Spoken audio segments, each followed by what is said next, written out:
ప్రపంచంలో ఎక్కడైనా పేదవాళ్ళు పెద్దవాళ్ళు ఈ అంతరం ఎప్పుడూ ఉంటూనే ఉంటుంది.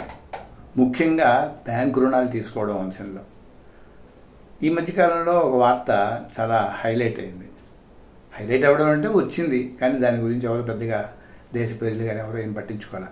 దాని ఇదేంటంటే అనిల్ అంబానీకి 49,000 కోట్ల రూపాయల బ్యాంకు లోన్లు ఉన్నాయి. దాన్ని ఏం చేశారంటే నేషనల్ కంపెనీ లా ట్రిబ్యునల్ ద్వారా దాన్ని 455 కోట్లకి పరిష్కరించారు. తీసుకున్న మొత్తం అప్పులో 0.92% అట. అది అంటే దేశం ఎంత నష్టపోయిందో ఒకసారి ఆలోచించండి.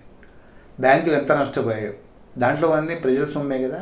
అదే ఒక రైతో లేకపోతే ఒక సామాన్య ఉద్యోగో ఒక బ్యాంకులో లోన్ తీస్తే ముక్కు పిండి వసూలు చేస్తారు, పంటని వేలం వేస్తారు, ఇంటిని వేలం వేస్తారు. ఇలాగే ఇంకొక సంఘటన, విజయమాల్యా యునైటెడ్ బ్రూవరీస్ అధినేత లండన్ పారిపోయారని చెప్పారు. ఈ మధ్యకాలంలో ఆయన మొట్టమొదటి ఇంటర్వ్యూ ఇచ్చారు, పాడ్కాస్ట్ ఇచ్చారు. రాజ్ షమాని అనే అతనికి, ఫిగరింగ్ అవుట్ అనేది దాని పేరు. దాంట్లో ఆయన చెప్పారు, నేను ఇంగ్లాండ్ వెళ్ళే టైంకి నాకు రిటర్న్ కూడా ఉంది, కానీ రావద్దని చెప్పారు. చాలా స్పష్టంగా చెప్పారు ఆయన. నా తప్పే ఉంది దీంట్లో, నేను అన్నీ చెల్లించాను, నా డబ్బులన్నీ చెల్లించాను, నా ఆస్తులన్నీ తనకాల ఉన్నాయని చెప్పారు. ఒకళ్ళకొక న్యాయం, ఒకళ్ళొక న్యాయం. ఈ దేశం ఇంతే.